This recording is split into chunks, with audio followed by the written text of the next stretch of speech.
Hi, everyone, and welcome back to another episode of Mining Indaba's Digital Diaries, focusing on voices of disruption in our sector.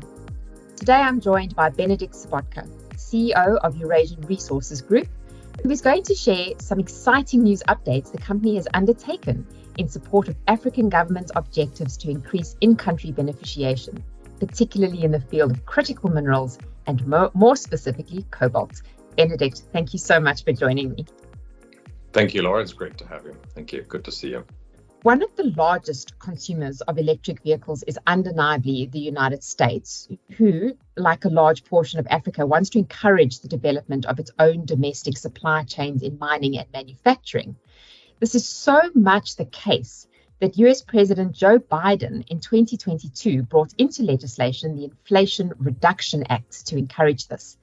In spite of this, key mining regions in Africa will not be negatively impacted by it. As a miner, Benedikt primarily involved in cobalt mining and processing in the DRC. Can you share how ERG is affected by the US's strategic objectives and what the company has done, in fact, to support this? Yeah, thank you, Laura. This is an exciting topic. The US is, in a way, is a bit of a laggard in the electrification of its transportation fleet. China by far is the largest market for electric vehicles, also since this year become the largest exporter of electric vehicles globally. And that's across the board. It's not just the low end vehicles, but it's also in the higher end vehicles. And the US, which has historically been the largest market for automotives and internal combustion engines, I think it's now dropped to the second place, is one of the lower countries in terms of its penetration of electrified vehicles. But that is going to change. We expect that the US is going to be one of the leaders in electrification of its fleet in the next 10 to 15 years. And that will require a completely new supply chain. And of course, the United States would like that supply chain to be as local as possible, or let's put it as geopolitically close as possible. No, I'm not a politician, so I will not comment on this, but it makes a lot of sense in the automotive industry to produce the materials in your supply chain as close to your end product, which is the automotive industry. That's why you have car suppliers usually build their factories close to the OEM factories in the countries that are used for the demand. So you would expect that an automotive company that produces the OEM in the US would have its own battery manufacturers close by, would have its own cell manufacturing close by. It would have also the refining of the materials close by. And in this way, the US has been not just a laggard in the electrification of its fleet, but it's also been a laggard in terms of battery manufacturing, in terms of refining of raw materials. And the IRA is planning to change that, and quite dramatically so. And it's, of course, not a secret that the upstream part of this supply chain is very, very important.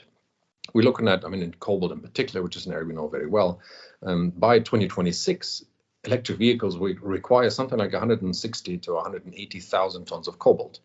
Now, this is equivalent to total global supply last year, right? So we will need 62 or 65 new mines by 2035. And that means those mines have to be built in countries that are not the US. So at least you would want to have the refining close by to your OEMs. And that's going to be an incredible challenge, which means a lot of that cobalt will have to come from countries where today the US is not very present.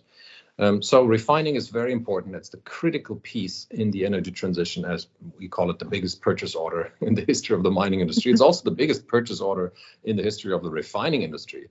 And it is probably easier to build a battery plant than it is to build a refinery, because refinery is a big chemical facility and it needs an upstream part, it needs a downstream part, it needs a place to put its waste, it needs a place to sell its waste as a pre-product for the next production step.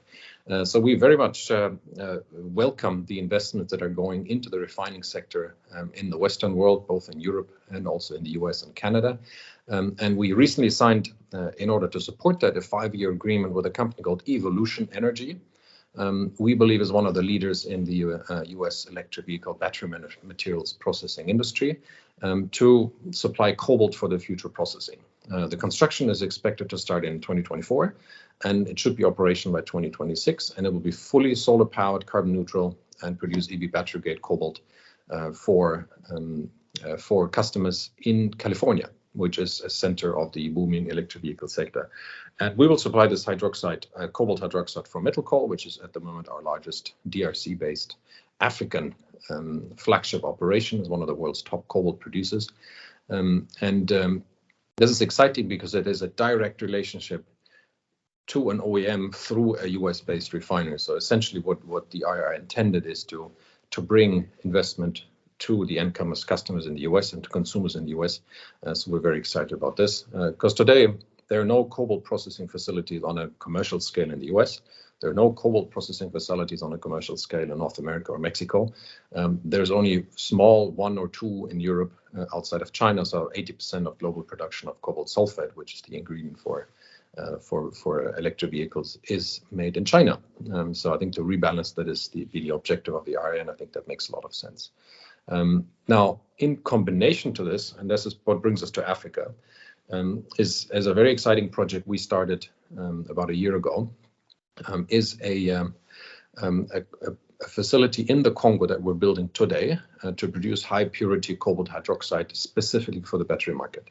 Now, historically, hydroxide or cobalt was used predominantly in the metal space, where traceable materials or traceable minerals were impurities were less important. In the battery space, purity of material, particularly as you scale up the supply chain, the purity is very, very important. So the purer and the higher purity and the higher grade the hydroxide is that you sell and the product that you sell out of the raw material producing countries such as the Congo, the higher the value of that product in the end customer market. This is why we've invested now around $250 million in a project to produce high purity cobalt battery materials hydroxide. We plan this to be commissioned by the end of 2024.